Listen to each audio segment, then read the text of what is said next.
Well, good morning, everyone.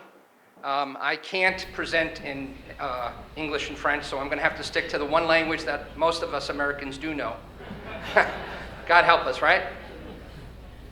$3 trillion. I want to ask you to just wrap your head around this extraordinary amount of money, because this is the size of the global healthcare market.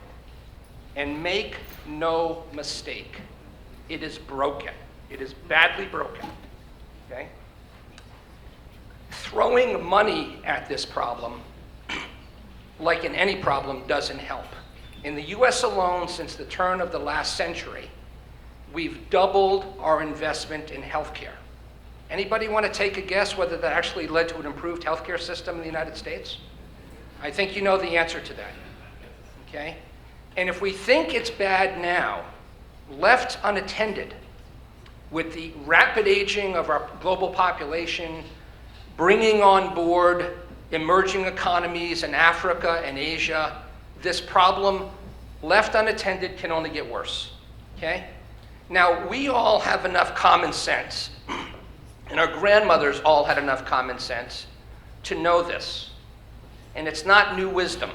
We can take it all the way back to the great Dutch doctor Erasmus, okay? Prevention is worth way more than a cure. Unfortunately, the incentives in our healthcare system do not align with this fundamental understanding of human nature, okay? Incentives are upside down. And why is that? It's because the medical community makes money only when someone is ill and they have to fix them. How many of you have wound up in a situation where you were being railroaded into getting surgery that you may not have needed, right? I think we all know people that have been through these types of experiences. So these incentives are completely broken. There's also been, and how many of you are medical doctors in the room? Please raise your hands, okay? You're very brave to be here today, okay? And I invited you, so it's okay, you'll be fine. I'll protect you, I'll cover you, okay? But there has been an incredible amount of information asymmetry. Doctors historically have been deity figures. I remember as a young, hardcore, long-distance runner having my knees operated on by one of the orthopedic surgeons for the Boston Celtics.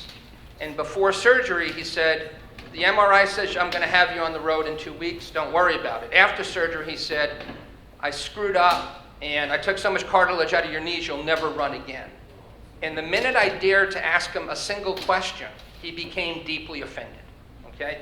This is the way that the medical community has operated. The medical profession has had all the answers, and we were kept in the dark. Well, we all know that there's nobody more determined to allow for their health than the patient community. And as profoundly commonsensical as this is, the medical community for a long, long time has ignored it, okay? Hence the success of extraordinary communities like patients like me, born in Boston by the brother of someone who had contracted ALS. And as a way of helping his brother cope with that extraordinary disease, patients like me was born. There is no question, as we move from 3 trillion to 4 trillion and beyond, that we need to change the system. We need to join the movement, okay? Now, back in 1500, an ancestor of mine, a guy named Machiavelli, wrote a classic book called The Prince. And this is one of my very favorite quotes, because anybody in the room who is an entrepreneur or an innovator deals with what I call Machiavelli's law on a daily, if not hourly basis. There is nothing more difficult to take in hand, more perilous to conduct, more uncertain in its success than to take the lead in introducing a new order of things. Because the innovator has for his or her enemies all of those who have done well under the present conditions, and only lukewarm defenders in those who may well do under the new laws, okay? Pretty relevant for something that was written 600 years ago, okay? And let me tell you, our friends in the healthcare industry embrace this hard, okay? Keep calm, resistance is futile, innovators go away, we like information asymmetry, we like fixing broken people just fine, go away. Well, I'm gonna tell you right now that they are no longer gonna go away.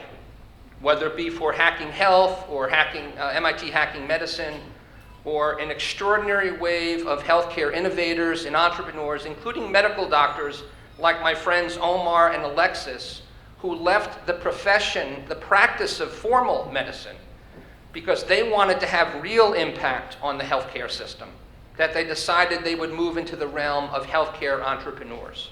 Gives them far more opportunity to do what they dreamed of doing as young men. Okay? So the revolution starts here, and it starts now. But as our good friend Che Guevara said, it's not an apple that falls when it is ripe. You have to make it fall. Okay? And the way that you make it fall is the way that our friends did, some of your ancestors here in Quebec did on Bastille Day. Okay? Sometimes you have to speak truth to power, and sometimes you have to do more than that. Okay? So the freedom fighters in this movement have access to tools that were never available before. And these are the tools that are going to allow for this profound transformation of the global healthcare system. Okay? And it's this opportunity that I saw when I first met Luc Serrois, and he talked about the movement. And if you don't understand the movement, I hope you will understand it by the time I'm done here today. Because Luc is a classic activist, entrepreneur, innovator. He doesn't do this for the money. He does this for passion. He does this for purpose. Okay? So the entrepreneurial renaissance is a sweeping global phenomenon.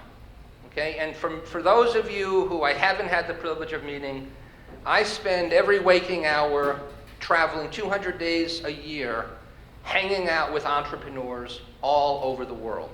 And what it gives me is context. It gives me perspective. And I spend a lot of time up in this community. I've been coming up here for the better part of 10 years, working with entrepreneurs, helping them to bear their businesses and try to help them go global. Okay? So what is happening is that before we even dig into the world of healthcare, there has been a perfect storm that has allowed entrepreneurship to flourish.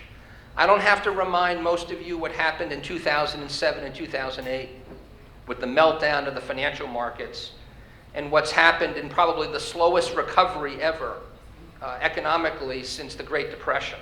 Okay? And so a lot of people are thinking about things differently in terms of what they do for work. The governments, including the government here in Quebec, has been incredibly generous and aggressive in promoting entrepreneurship, right? Making available public-private funds like the Terrorless Fund, which is a $750 million fund that gets put to work by local venture capitalists. Okay? Extraordinary access, unprecedented access to local markets and global markets, to the point now where we have entrepreneurship shows like Dragon's Den and Lion's Lair and Shark Tank and Silicon Valley and HBO, right? It is now in the popular culture. Okay? But you don't have to go to Silicon Valley to do this, and that's the beauty of what's happened. Okay? Yeah, there's a zip code called Palo Alto, California, and Stanford University is square in the middle of it. But Silicon Valley is not a place, it's a mindset. It's a mindset here in Montreal, it's a mindset in Toronto, it's a mindset in Vancouver and in Halifax, and in cities all around the world. Okay? And one of the ways that this mindset is being brought to bear is, in fact, hackathons. How many of you have been to a hackathon, have lived through the experience? Wow. So I think you brought a lot of your friends then, Etienne. Okay, so you know what we're talking about today, okay?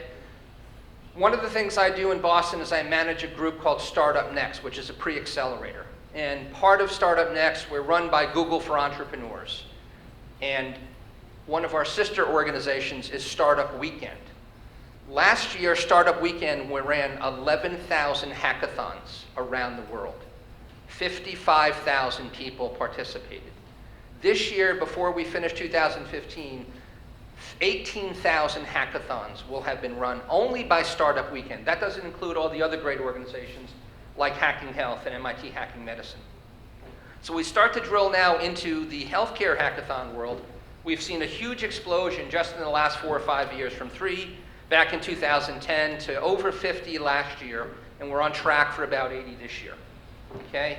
Many different kinds of hackathons. The Make a Breast Pump Not Suck hackathon, as one tiny example of all of the innovation that's happening in this space. And of course, our good friends down the road at MIT, where I had the privilege of teaching and mentoring for many years. Medicine, break it down, build it up, make it better, okay? What I love about these organizations is that they bring together people from all around the world, multidisciplinary, multicultural people, okay? Let me just share one profile. A young Indian American woman who was an emergency room physician in New York City, who got up left at the end of her shift at 2 a.m., jumped in her car, made the 5-hour drive from New York City to Cambridge, Massachusetts, arrived at MIT's Stata Center literally just in time to pitch her idea, and came up with the idea of a company called MedSnap, which captures ear, nose, and throat images that can then be shared with specialists to help diagnose. Inspired by Snapchat, okay? How many doctors do you know that get up that leave their homes at 2 in the morning, drive 5 hours so they can go work 72 straight hours, okay? These are the people that are driving the movement, okay? And here is the team, sleep deprived but proud of what they'd accomplished as one of the winners of the Grand Hack Fest. But it's not only nameless and unknown medical professionals that are participating. This gentleman, the Israeli Dr. Sharon Moalem, is world famous in the infectious disease space, okay? And he's a regular hackathon participant. And what he has found, as so many of us has found, is that when you bring together different generations, sometimes people that have been born in a different time and place see things differently. And a young student was actually able to allow him to have a profound insight that allowed him to change his perspective on the way that he was doing his research and bringing solutions to bear, okay? Or the young 15-year-old boy, Mark Ondraka, who as part of the Intel Science Foundation global competition on health, came up with a solution to improve detection of pancreatic cancer, the disease that killed Steve Jobs. That was 168 times faster, 26,000 times cheaper, 400 times more sensitive, and has a 99% success rate. A 15-year-old boy, okay? So the hell with information asymmetry. If someone knows how to do something better and they don't have an MD degree, let them do it, okay? Some of you know the X Prize, okay? The X Prize was created by Peter Diamandis. Peter Diamandis, amongst many other extraordinary accomplishments, is one of the founders of Singularity University, probably the greatest portal along with the MIT Media Lab into the future, being driven by technology disruption. X Prize, in conjunction with Qualcomm, the company that's probably placed their mobile chipset in every handheld device you have in the room today, $10 million prize to create basically what they call the tricorder for all you Trekkies, all you Star Trek fans, okay? The ability to measure all of your metabolic processes and send information proactively to medical professionals to allow you to stay healthy and identify when you look like you're moving into a realm where you may be getting ill, okay? This is just one of many examples of what's happening to engender innovation, inspire innovation around the world, okay? And this competition started in 2012. We had 200 teams submit. We're down to 10 finalists. And in January of next year, the winning team will be awarded the $10 million. So if you weren't aware of this, I would think most of you in this room would find this competition extremely interesting, okay? Now, of course, when these companies are born in hackathons, they're not ready for prime time. They need a lot of mentoring. They need a lot of coaching. They need a lot of maturing, a lot of validation. And that's where organizations like Startup Next or CIM or different accelerators like the Hacking Health Accelerator kick in, okay? But as Etienne said, we expect to see a lot of very interesting ideas coming out of hackathons next year, certainly at least 500, and they're having a real impact on the world, right? In 3 years out of the MIT Hacking Medicine competition, 10 companies were born, almost $20 million in funding. They were admitted to some of the top accelerators in the world, and a few of them, including one called PillPack that I'll talk about later, was named the hottest startup in Boston this past year, which is saying something, because there are thousands of startups in Boston. Okay? And this is just a very quick example of a handful of the companies that were born in the MIT Hacking Medicine Theater over the last few years. Okay?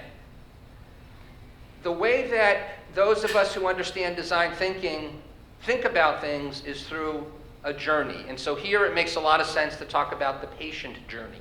Okay? Because the patient journey up until now hasn't been all that elegant, all that simple, all that efficient. But let's just talk about some companies that are addressing the patient journey. So a company that I know well here in Montreal is Lift Session. Okay?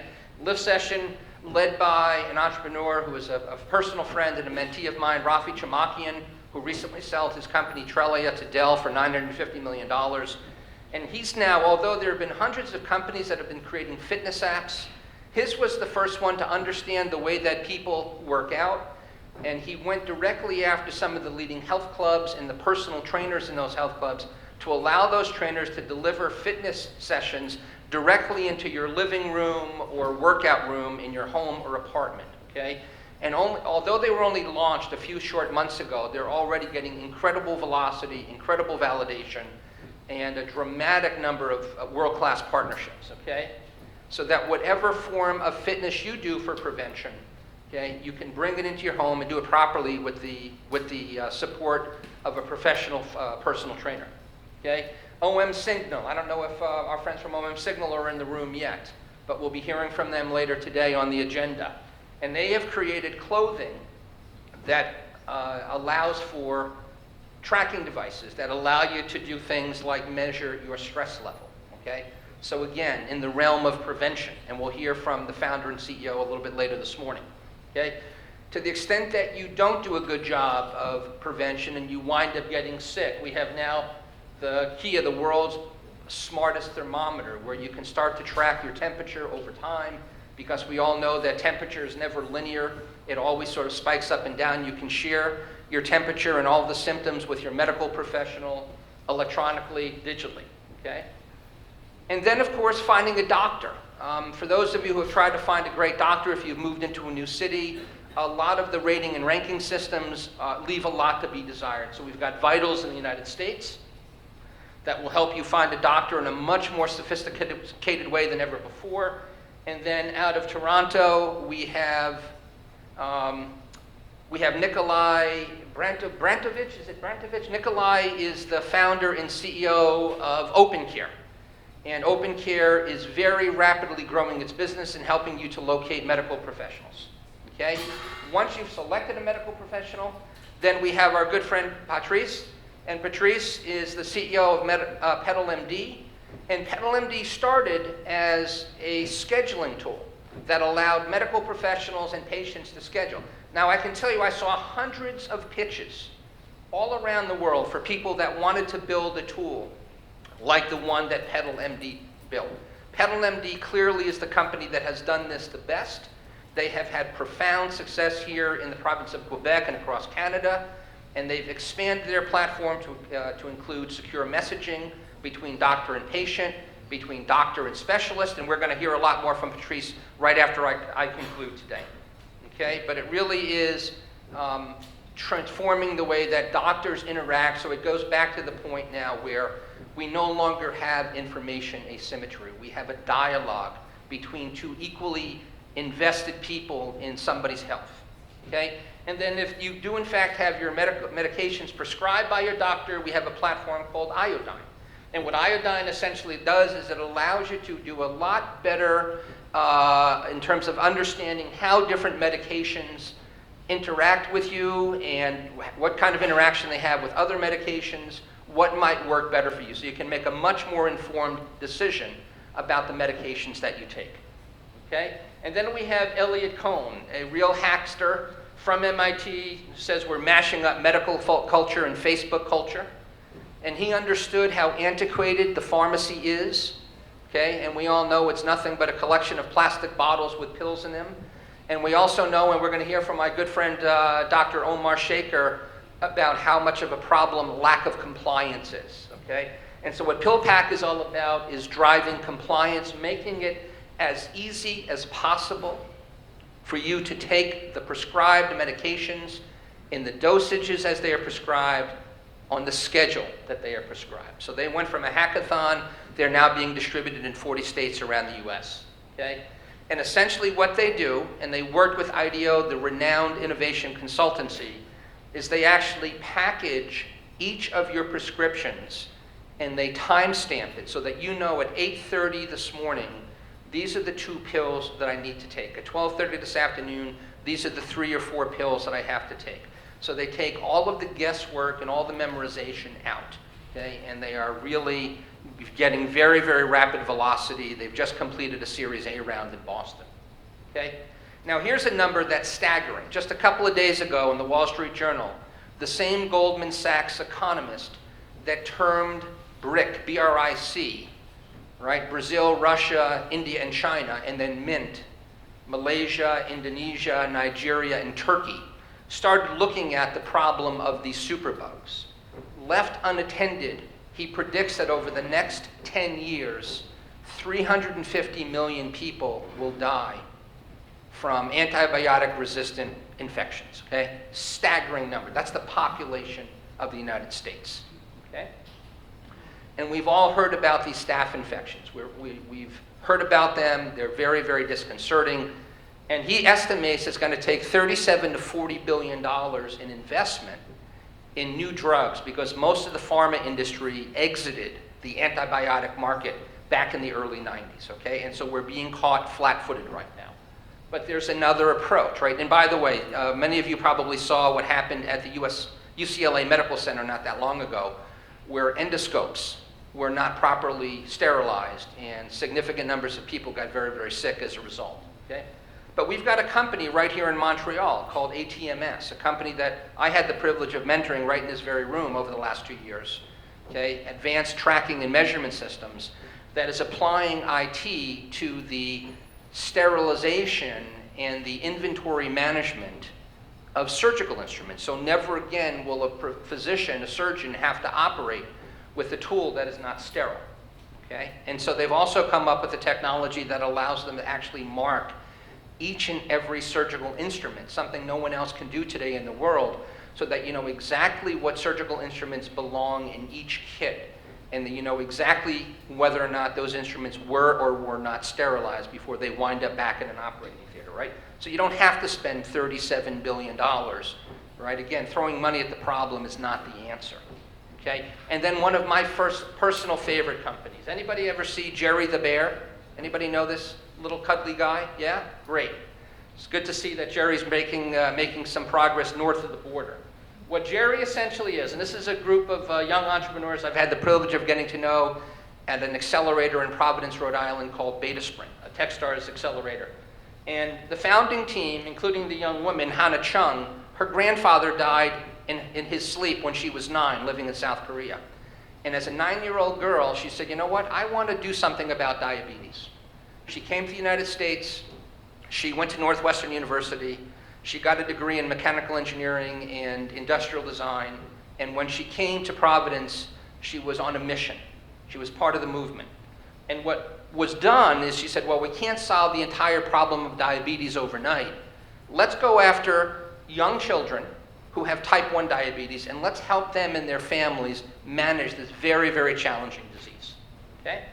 And so what Jerry is a personal robot wrapped up in a teddy bear.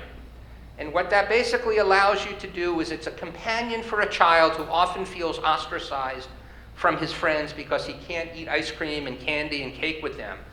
And it teaches him or her how to take care of themselves. They understand the implications of not eating properly. They understand the implications of spikes in their blood pressure, or their blood sugar, excuse me.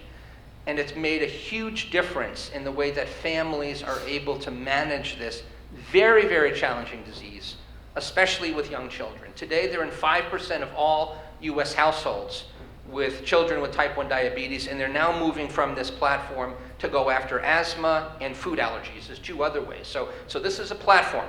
Hannah was named by Warren Buffett as one of the top young women in America, right? One of the most wonderful, humble young women you'd ever meet, okay? And then, of course, let's go into the emerging economy, okay? Some of you may be familiar with the the product called Embrace that was born out of the Stanford University Design Lab. Okay? Embrace is an incubator that is literally 1% of the cost of hospital incubators. Prevents young children from dying from hypothermia when they are born in very, very rough conditions. Okay? Or QuantumMD, which essentially allows you, with the prick of a pin, to bring a blood lab anywhere in the world. Okay? And so you can diagnose essentially any disease, including, of course, something that Bill Gates has been very focused on, something that's been difficult to eradicate, malaria. So we're now moving these blood labs out of hospitals, out of clinics, and into the field in these incredibly inexpensive, highly accurate, and highly portable devices. Okay? Another company that I had the privilege of working with, they were the winner of the IBM SmartCamp competition in Boston. Young African entrepreneur who was just aghast at how unscrupulous people could package up rat poison in what appeared to be completely legitimate pill packs, okay, for sale, distribution and sale to unaware patients, and it was killing them. And so he came up with a very simple solution. Can we use something as basic as a feature phone, where every single legitimate prescription has a code on it? And what happens is when I open up my prescription, I type that code into my cell phone. It goes into a database, and instantly I get a response. Is this, in fact, a valid SKU number? Is this really medicine that's going to help me, or is it going to kill me? Okay? And so these are just some of the very, very basic examples. And so for some of you in the room who are a part of the movement, not only are you able to get funded by traditional medical investors and IT investors, but Acumen Fund, the world's leading social impact investor, along with IBM, is a very significant investor in Sproxel. Okay? Some of you may be aware of what GE is doing, right? So Jeff Immelt, the guy that succeeded Jack Welch as CEO of GE, made a very profound statement. In India, every doctor is an entrepreneur. Why? Because they have to be. Okay? And GE worked with rural doctors in India, and they came up with a $200 battery-powered, highly rugged, highly portable, highly accurate EKG machine. $200, okay? Not the $20,000 machine that most of you have been exposed to in your clinic. And what happens when a perfectly good $200 EKG machine is born? Everybody wants it, right? So it's dramatically changing the investments required in clinics as this thing becomes more aware. Okay, I think we're going to just move forward. An example of an MBA student of mine, Ebawa, the guy with that beautiful smile in the center with the blazer and the plaid shirt. Ebawa is from Nigeria, and he wound up in my classroom this year. Unfortunately, Ebawa could not make it here today because of visa challenges crossing the border. But when you ask him what he wants to do, pretty straightforward. I want to transform healthcare in sub-Saharan Africa. And so he's a young man that went to an Ebola summit on my behalf a few weeks ago.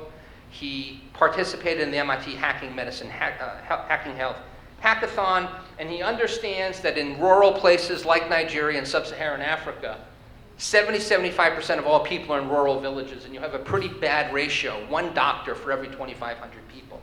So how do we use technology to change that equation? Okay?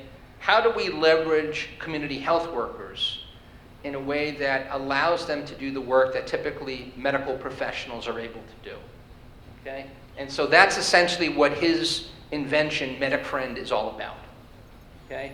And it's designed to provide diagnostic accuracy, decrease mortality rates, make drug treatments more effective, all the things that we take for granted in the Western world that they can only dream about in rural Nigeria. Okay? Let me just talk about one last example, okay? And this is Steve Jobs near the end of his life. It was clear he was very sick. Jobs was an extraordinary innovator, and he cared deeply about the user experience, and that's what defines why Apple's products have been so successful. He was incredibly frustrated by the experience. Now, here's a man that had all the means in the world, right? He's a multi-billionaire.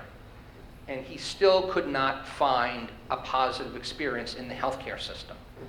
And so it was his last wish, it was his last initiative for Apple to bring the same kind of experience that we've all gotten used to with our iPhones and what was iTunes at the time and our MacBooks to the healthcare system.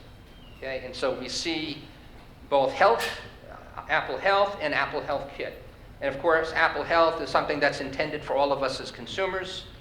Okay? And just like they did in the world with iTunes, they completely disrupted the way that we consumed music by creating an integrated system between iTunes and the iPod, and they entered into partnerships with all of the iconic music labels. Apple is doing exactly the same thing today in the healthcare industry with a lot of the iconic large healthcare providers. Okay? The Apple Watch, which obviously was just released, on the core team was Michael O'Reilly, the Chief Medical Officer of Masimo. Make no mistake, this is a very important part of where Apple is heading today. Okay? And HealthKit, of course, is the set of APIs, the data aggregation and data store that's going to allow for a wide range of applications to be created, just like it was on the iPhone. And they're targeting 5 major diseases: diabetes, asthma, breast cancer, cardio, and Parkinson's. Okay? And IBM just announced the Watson Healthcare Data Consortium. I would have been very skeptical if Apple was not a part of this. Okay? So, what does this mean to you as I wrap up? How many of you are healthcare entrepreneurs today? You're running healthcare startups today. Wow. How many are thinking about it, or on the fence? Okay? I don't think I have to tell you that when you enter this world, this is a world ripe with challenges. Okay? Technology startups are really hard. Okay? And I don't need to beat you over the head with this. Okay? But for those of you who are coming at this from outside of the tech world and you've not done a tech startup before, I encourage you to seek out mentors in a very cross-disciplinary way. Yes, you need chief medical officers on your team, but you also need people that really understand the startup world. You need people that understand design thinking and the experience, the patient journey. You need people that understand lean startup and business model. And you need people that know how to raise capital. Okay? It's a very complex set of ingredients that all have to be brought to bear in the right balance in order for this to work. Okay? So, I also want to thank Luke and Etienne and Julia and Irene and the members of Hacking Health for being really ahead of the curve in bringing this revolution to here in Montreal and to Toronto as well as the rest of the world. I can't imagine a more exciting journey to be on. I think that we have a historical opportunity, this generation of entrepreneurs, because healthcare has been broken for as long as any of us can remember, and we now have the tools in place, we have the incentives in place, we have the energy in place to, for the first time, really transform healthcare to be the kind of system that we all want. And so for the remainder of today's sessions, we're going to hear from some of the inventors, innovators, entrepreneurs, activists that are on the front lines of this revolution. And I thank you for your time.